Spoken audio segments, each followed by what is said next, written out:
Hoy vamos a hablar de uno de mis temas favoritos, las fiebres hemorrágicas. ¿Qué pensaríais si os digo que una pandemia de, digamos, Marburgo, un virus de la familia del ébola, podría, y digo podría, ser más fácil de controlar que una pandemia como la que hemos tenido? Supongo que ahora os estará explotando la cabeza. Cuando escucháis fiebre hemorrágica, probablemente os vienen a la cabeza escenas de películas distópicas y apocalípticas, personas cubiertas hasta arriba con trajes amarillos o blancos que no dejan ver ningún centímetro de piel y caos, muchísimo caos.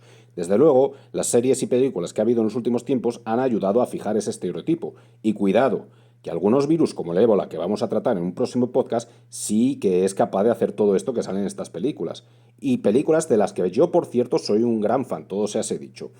En la descripción os voy a dejar títulos de algunas que he visto y que me gustaron bastante, y que en algunos casos sirven bastante bien para entender la infectología de estas enfermedades, pero siempre dejando de lado, ya sabéis, el tema peliculero, ¿vale? No os lo vayáis a creer todo.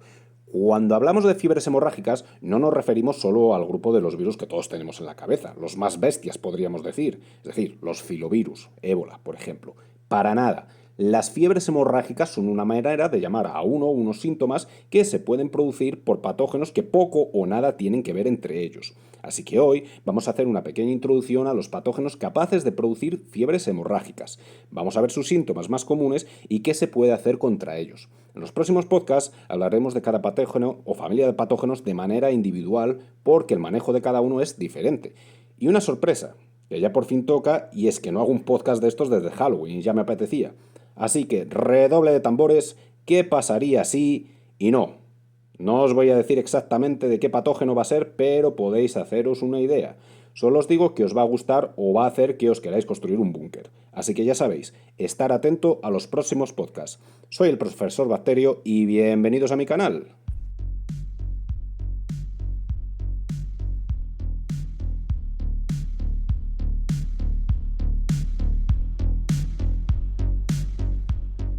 Nos vamos a centrar en las fiebres hemorrágicas virales para acotar el tema. Y es que hay otros patógenos, como por ejemplo la E. coli O157, que también pueden provocar fiebres y hemorragias y matar. De esto os hablaré en otra ocasión. Así que tenemos una serie de virus que tienen como característica común que son capaces de provocar fiebres hemorrágicas.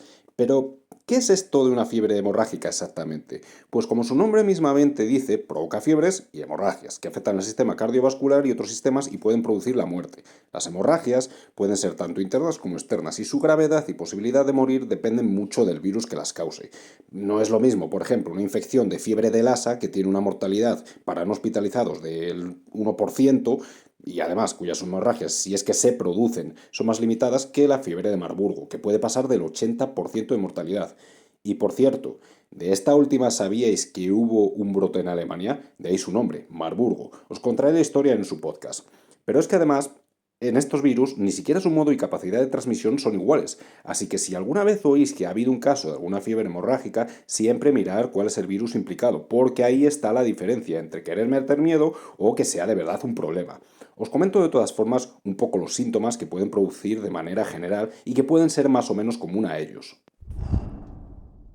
Tenemos que tener en cuenta que a veces hay virus de fiebres hemorrágicas que ni siquiera producen síntomas, pero vamos, que aparte de las posibles hemorragias y fiebres puede también haber otros síntomas como por ejemplo fatiga con debilidad, sensación de malestar, mareos, diarreas que pueden tener sangre o no tenerla, dolores por todo el cuerpo, sobre todo en articulaciones, vómitos, vamos, que como veis esto perfectamente lo puede hacer el norovirus, que por cierto tiene podcast. El problema no son estos síntomas que son bastante generales, como se puede ver. El problema es la capacidad que tiene alguno de estos virus de provocar hemorragias masivas por el debilitamiento del sistema vascular o por la capacidad que tienen de dañar riñones, corazón, hígado y al final provocar un fallo multiorgánico y claro, la muerte. El ébola, por ejemplo, es capaz de atravesar y romper los vasos sanguíneos provocando hemorragias masivas internas y externas. Cuando llegamos al punto en el que se producen insuficiencias respiratorias, renales o confusión, es el punto en el que la persona afectada empieza a estar en un riesgo vital muy importante. Y la pregunta que nos tenemos que hacer ahora es, ¿podemos curar o prevenir estos virus? Pues ya empezamos con el depende. Para algunos virus que producen fiebres hemorrágicas hay vacuna y por tanto es tan fácil como vacunarse para minimizar al máximo el riesgo de infección. Un ejemplo de virus hemorrágico con vacuna sería por ejemplo la fiebre amarilla. El ébola del tipo Zaire también tiene su vacuna y se está investigando para otras cepas, pero aún falta tiempo para eso, ¿de acuerdo? En cuanto a curar, a una persona una vez se ha infectado uno de estos virus? Pues bueno, si tienes suerte y tienes un buen sistema inmune y dependiendo del virus, esto es importante, pues nuestro cuerpo se hará con él.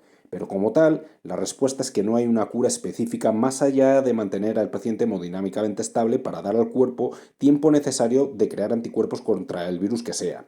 Y de nuevo, si volvemos a virus como los filovirus, más vale que la persona sea joven y fuerte y sin enfermedades, porque estos virus son implacables, matan más rápido de lo que el cuerpo es capaz de generar anticuerpos.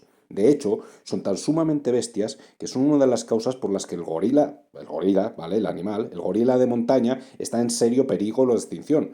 Los filovirus, y que nosotros, pues, no es que ayudemos mucho con la caza, claro. Seguramente os suene que en ocasiones se ha usado suero con anticuerpos de personas que han sobrevivido a la enfermedad. Ejemplo, la epidemia de ébola de 2014.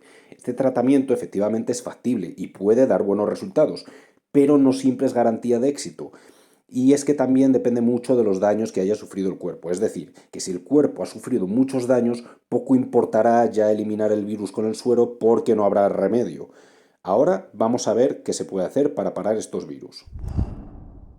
Bueno, pues de nuevo os voy a dar generalidades, ya que varía mucho dependiendo del virus, la transmisión, la infectividad o la agresividad de estos virus, pero vamos a inventarnos un ejemplo, ¿de acuerdo? Pongamos que hemos tenido un brote, y acordaros que tengo un podcast explicando qué es un brote, epidemia y pandemia, por si no lo habéis escuchado. Pues bien, de acuerdo, vamos a inventarnos un virus como le gusta hacer a la OMS para meter miedo. Tenemos un brote de un virus hemorrágico llamado X, con una mortalidad del 40%. Le vamos a meter una buena mortalidad, ¿vale? Y su transmisión es por contacto y por fluidos corporales. No vamos a poner aire, tampoco nos vamos a pasar que no queremos provocar una pandemia en este canal. Su vector, es decir, acordaros, donde es más común encontrarlo y por tanto, de donde es más probable que se inicie una infección, ha sido identificado en un grupo de ratas en las calles de una ciudad X de África. Además, parece que no ha habido más casos fuera de esa ciudad y que no se ha identificado este virus X en ratas de ciudades aledañas. Eso es muy bueno, ¿vale? Es una situación en teoría sencilla y que se debería poder controlar bien si se hacen las cosas de manera ordenada y correcta. Vale, pero ¿qué hacemos entonces? Pues os vais a quedar pasmados, pero lo que hizo nuestro erudito don Simón, nótese la ironía, en este caso sí que serviría. ¿Os acordáis lo que hizo? Espero que sí. Sus recomendaciones y decisiones. De todas formas, pequeño recordatorio. El buen señor, después de decir que un virus respiratorio como mucho produciría uno o dos casos, pues después echó la manta a la cabeza y básicamente aplicó a lo bruto el protocolo o protocolos contra fiebres hemorrágicas, es decir, contra un virus que no tenía nada que ver con una fiebre hemorrágica como era el COVID. ¿Estas medidas con confinamientos masivos, exagerados y de los más duros del mundo funcionaron contra el COVID? No, solo sirvieron para ayudar a los centros sanitarios a descongestionarse mientras se producían casi 1000 muertes diarias. Y cuidados, que llegado a este punto que se llegó, seguramente no había otra opción más que aplicar estos protocolos tan bestias. Pero es que ahí está el tema, que nunca se debería haber llegado a ese punto y las medidas se deberían haber tomado un mes antes, y no esas que se tomaron precisamente, sino otras más orientadas a virus respiratorios. Pero en fin, que me lío y me enciendo. Ya hablaremos de las medidas que se debieron tomar en otro podcast, que esta es la saga de los virus hemorrágicos, ¿vale? Así que centrémonos. Para nuestro virus hemorrágico X, con una mortalidad tan elevada y sabiendo que su transmisión es contacto y fluidos, pues unas medidas de confinamiento muy estrictas con vigilancia continua, eliminación del vector, es decir, exterminio de las ratas, yo lo siento animalistas, pero esto es así, y todavía algo que va a sonar aún más bestia, y es que partimos de la base que sería un virus que mataría mucho y muy rápido. Por lo tanto, una vez los pacientes enfermos mueren, ¿de acuerdo? Mueren o se recuperan, solo habría que mantener los confinamientos un tiempo prudencial más, continuar con los análisis microbiológicos, los raticidios, la limpieza y otras tantas medidas para hacer que desapareciese. Y, en teoría, solucionado. Es decir, que lo que se hizo en España después del 8M para frenar, entre comillas, al COVID, pues contra un virus hemorrágico de estas características es posible que si se hacen bien las cosas sí que funcionase. Pero en fin, ya estáis viendo en las noticias lo que está pasando con las mascarillas, los comités de expertos y la corrupción generalizada de estos engendros que nos gobiernan. En España hay asociaciones de infectología y profesionales especialistas. ¿Se les escucha? Pues a mí me parece que no mucho. Y por cierto, aquí me gustaría aprovechar para dar las gracias a la Asociación Catalana Interdisciplinar de Control de la Infección, ACICI, que en LinkedIn siempre comparte mis publicaciones, así que de verdad muchísimas gracias. Y ahora ya de paso aprovecho para pedir una suscripción, darle a la campanita y un me gusta, que no cuesta nada y además me ayudará bastante a crecer.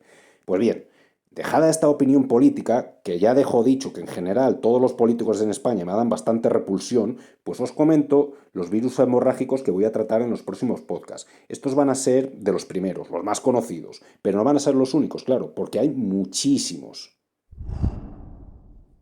En el primer podcast vamos a empezar hablando de la fiebre de Crimea-Congo, que seguro que os suena a los españoles, porque ahora la tenemos endémica gracias a las garrapatas procedentes de África y que se han adaptado a nuestro clima. Acordaros de los casos que hubo hace unos años en Ávila. Después vamos a seguir con la fiebre amarilla, que bien la conocen algunos de nuestros países hermanos en Hispanoamérica. Entre Crimea, Congo y la fiebre amarilla, o después de la fiebre amarilla, ya veremos, meteré el qué pasaría si, y para terminar la serie inicial de fiebres hemorrágicas, hablaremos de la fiebre de Lassa y acabaremos con el ébola en sus distintas variedades y el Marburgo. Los bestias para el final, ¿de acuerdo? Me dejo mucho y soy consciente de ello, pero hay que meter variedad con otro tipo de organismos también, ¿de acuerdo? Así que bueno, espero que os haya parecido interesante este podcast. Como veis, ha sido una introducción sin entrar al detalle y mostrando generalidades. Si queréis conocer todos los entresijos de estos virus, no os perdáis los próximos podcasts. Muchas gracias por estar ahí y el profesor Bacterio se despide hasta el próximo programa. Hasta la semana que viene.